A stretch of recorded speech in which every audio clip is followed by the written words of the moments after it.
آپ صلی اللہ علیہ وسلم پر وحی کیسے نازل ہوتی ہے؟ بسم اللہ الرحمن الرحیم۔ السلام علیکم۔ اللہ کے نام سے شروع جو بڑا مہربان نہایت رحم کرنے والا ہے۔ ایک شخص حارث بن ہشام نامی نے آپ صلی اللہ علیہ وسلم سے سوال کیا تھا کہ حضور آپ پر وحی کیسے نازل ہوتی ہے؟ آپ نے فرمایا کہ وحی نازل ہوتے وقت کبھی مجھ کو گھنٹی کی سی آواز محسوس ہوتی ہے اور وحی کی یہ کیفیت مجھ پر بہت شاق گزرتی ہے۔ جب یہ کیفیت ختم ہوتی ہے تو میرے دل و دماغ پر اس فرشتے کے ذریعے نازل شدہ وحی محفوظ ہو جاتی ہے، اور کسی وقت ایسا محسوس ہوتا ہے کہ فرشتہ بشکل انسان میرے پاس آتا ہے اور مجھ سے کلام کرتا ہے، بس میں اس کا کہا ہوا یاد رکھ لیتا ہوں۔ حضرت عائشہ رضی اللہ تعالی عنہا کا بیان ہے کہ میں نے سخت کڑاکے کی سردی میں آپ صلی اللہ علیہ وسلم کو دیکھا ہے کہ آپ صلی اللہ علیہ وسلم پر وحی نازل ہوئی، اور جب اس کا سلسلہ موقوف ہوا تو آپ صلی اللہ علیہ وسلم کی پیشانی پسینے سے شرابور تھی۔ صحیح بخاری حدیث نمبر 2۔ آپ صلی اللہ علیہ وسلم پر وحی کی ابتدائی دور اچھے سچے پاکیزہ خوابوں سے شروع ہوا۔ آپ خواب میں جو کچھ دیکھتے وہ صبح کی روشنی کی طرح صحیح اور سچا ثابت ہوتا۔ پھر من جانب قدرت آپ تنہائی پسند ہو گئے، اور آپ صلی اللہ علیہ وسلم نے غار حرا میں کئی دن اور رات وہاں سلسلہ عبادت اور یاد الہی اور ذکر و فکر میں مشغول رہتے، جب تک گھر آنے کو دل نہ چاہتا خانہ ہمراہ لیے ہوئے وہاں رہتے۔ کھانا ختم ہونے پر ہی اہلیہ محترمہ حضرت خدیجہ رضی اللہ تعالی عنہا کے پاس تشریف لاتے اور کچھ کھانا ہمراہ لے کر پھر وہاں جا کر سلسلہ عبادت میں مشغول رہتے۔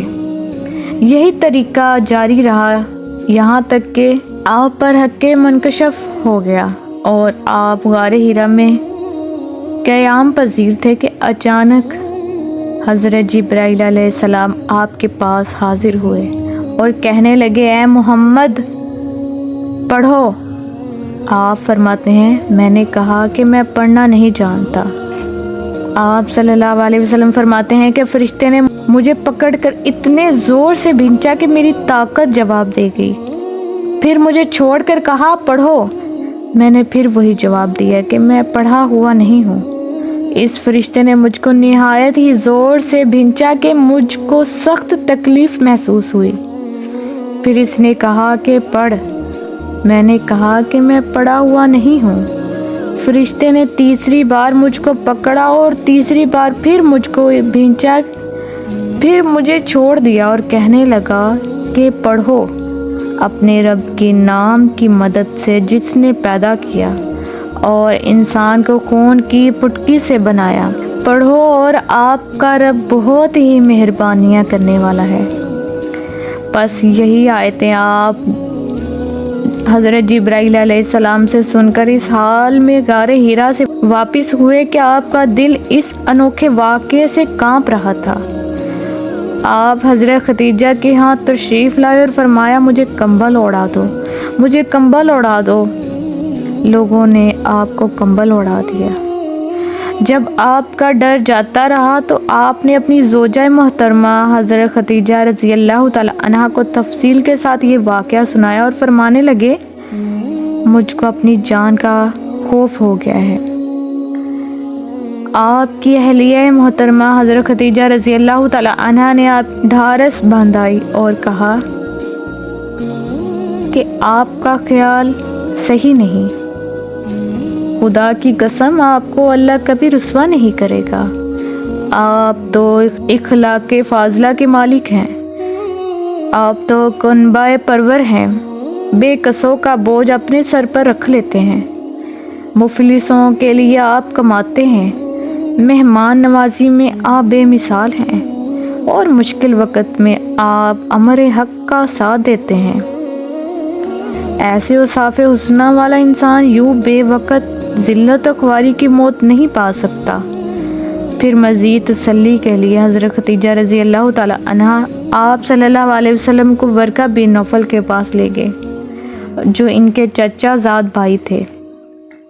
اور زمانہ جاہلیت میں نصرانی مذہب اختیار کر چکے تھے اور عبرانی زبان کے کاتب تھے، چنانچہ انجیل کو بھی حسب منشائے خداوندی عبرانی زبان میں لکھا کرتے تھے۔ انجیل سریانی زبان میں نازل ہوئی تھی، پھر اس کا ترجمہ عبرانی زبان میں ہوا۔ ورقہ اسی کو لکھتے تھے۔ وہ بہت بوڑھے ہو چکے تھے، یہاں تک کہ ان کی بینائی بھی رخصت ہو چکی تھی۔ حضرت خدیجہ رضی اللہ تعالی عنہا نے ان کے سامنے آپ کے حالات بیان کیے اور کہا کہ اے چچا زاد بھائی، اپنے بھتیجے محمد صلی اللہ علیہ وسلم کی زبانی ذرا ان کی کیفیت سن لیجئے۔ وہ بولے کہ بھتیجے، آپ نے جو کچھ دیکھا ہے اس کی تفصیل سناؤ۔ چنانچہ آپ صلی اللہ علیہ وسلم نے اول تا آخر پورا واقعہ سنایا، جسے سن کر ورقہ بے اختیار ہو کر بول اٹھے کہ یہ تو وہی ناموس معزز رازدان فرشتہ ہے جسے اللہ نے حضرت موسیٰ علیہ السلام پر وحی دے کر بھیجا تھا۔ کاش میں آپ کے اس عہد نبوت کے شروع ہونے پر جوان عمر ہوتا، کاش میں اس وقت تک زندہ رہتا جب کہ آپ کی قوم آپ کو اس شہر سے نکال دے گی۔ رسول کریم صلی اللہ علیہ وسلم نے یہ سن کر تعجب سے پوچھا کہ کیا وہ لوگ مجھ کو نکال دیں گے، حالانکہ میں تو ان میں صادق و امین و مقبول ہوں۔ ورقہ بولا، ہاں یہ سب کچھ سچ ہے، مگر جو شخص بھی آپ کی طرح امر حق لے کر آیا لوگ اس کے دشمن ہی ہو گئے۔ اگر مجھے آپ کی نبوت کا وہ زمانہ مل جائے تو میں آپ کی پوری مدد کروں گا۔ مگر ورقہ کچھ دنوں کے بعد انتقال کر گئے، پھر کچھ عرصہ تک وحی کی آمد موقوف رہی۔ صحیح بخاری حدیث نمبر 3۔ اگر آج کی ویڈیو میری آپ کو اچھی لگی ہو تو اس کو لائک کریں، شیئر کریں، کمنٹ میں اپنی رائے لازمی دیجیے گا۔ جزاک اللہ خیرہ۔